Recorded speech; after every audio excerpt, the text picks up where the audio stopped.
Are there some common pitfalls? There's some common things that, a bit of a big question, but are there any golden threads where you just, the buzz has been, fairly early on or late on? Yeah, 100%. I mean, we've probably got so many of these, right?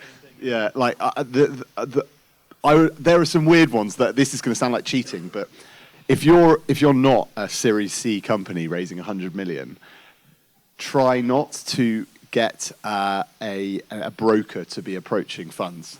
That's a great way to stop yourself progressing through at that early stage, because we expect to see the founder invested. We expect to see the founders or the CEO and the CEOs talk to them about their strategy. We want to be living and breathing it. I can't remember who said it. It was another VC in the US, but he said something like, a founder's job should be setting strategy, raising money, and making people happy or something. And obviously that's a bit tongue in cheek. But if you're not out there raising the money yourself at the very earliest stage, before when you're raising 50 plus million, okay, fine, it's different. But when you're raising sub 10 million quid, which is still a lot of money, but sub 10 million quid, you should definitely be doing it yourself. By all means, use financial advisors to help you put decks together, etc. But you should be the one approaching funds. Don't get a broker to do it. That is a big proportion of the companies we see.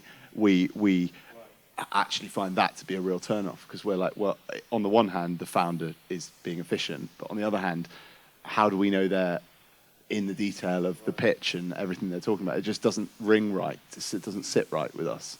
So that's probably, I guess, one pitfall. And another pitfall, which, again, that one's a bit of a niche one, but it's one that's very easy to fall into. The other one is how you, I know it sounds silly as well, how do you meet the VC? If you send the pitch deck, people find people on LinkedIn and they just try and add them, that's not a great way to get to know somebody, particularly if on the VC's site, a lot of VCs profiles say, please send me an email, happy to answer an email, and they add them on LinkedIn. They don't get a response there. Email them. Any good VC should email you back, despite what people say about the cold email. It might be delayed, but they'll get back to you. But the best way is events. Events, people have let their guard down. They're here talking to people. But those are two things that I've found personally. But I'm sure you've got tons more.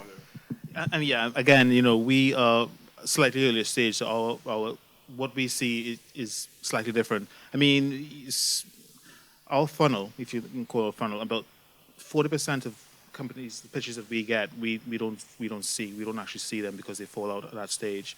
And a lot of that is because, I think you said earlier, is because of how to present the pitch, how to present their deck. The information is not there, is not coherent, and we don't understand what the problem is, what it is they're trying to solve.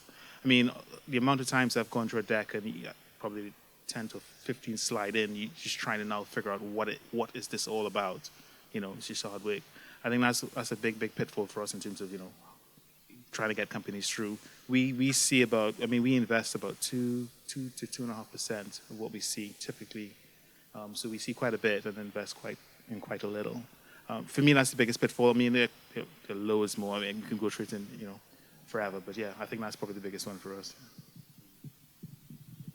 What you say is seen is right. Yeah, you see 1,000 or see 800, but you don't actually physically see them. You see the deck, and most it's turned down. But just following that formula for doing the deck is a great start. That's brilliant. That's fantastic. And I think, again, to answer my own question, guys, I don't need you. I can just do the panel session myself. No, I think one of the challenges we see, often in a B2B environment as well, is when someone talking about value prop and answering the problem. When a founder or when someone's sort of in the ideation phase, but there's so many things we can do. We answer this, and this, and we've got 5 markets and 5 solutions, and it's just so much. And then you say, but what is the value proposition? You've got 5 there. What's the one? How do those 5 particular features or benefits actually wrap up into a market-ready value proposition, as opposed to, but we could do this for this and that for that. And I think being able to scale down your ideas, we're talking about scaling up, but actually scaling down ideas into a single coherent message. Now, underneath that, there's complexities. Of course, you might have 5 different markets and 5 different tailored approaches to those markets, or your product may be cut up in 5 different ways. It's absolutely fine. But the value proposition at the top end of it needs to be clear. It needs to be 1, not 5. And I think that's it's a really, really common problem that we come across is that what are we actually marketing and communicating here? Because actually, when you get to the top end of it, it sounds like every other business. You're just doing it a little bit, maybe a little bit smarter or a little bit different, or you might think you're amazing, but not actually sure.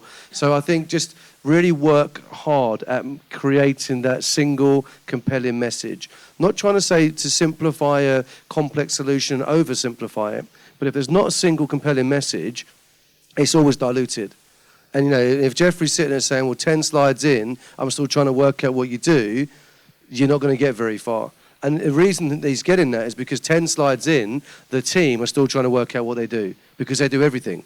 They do anything. Yeah, but we could do it for this and for that and for the others. So really work hard at that value proposition piece because that's what these guys are saying. That's what's going to maybe get you the meeting with people like this. So, yeah, really work hard at that. And, again, if you're approaching an agency or an external supplier, tell them what you want. Don't give them carte blanche. Don't come to an agency and say, I want loads of campaigns. You're going to get a whacking great big bill. Tell people what you want, and then they can work with you on it.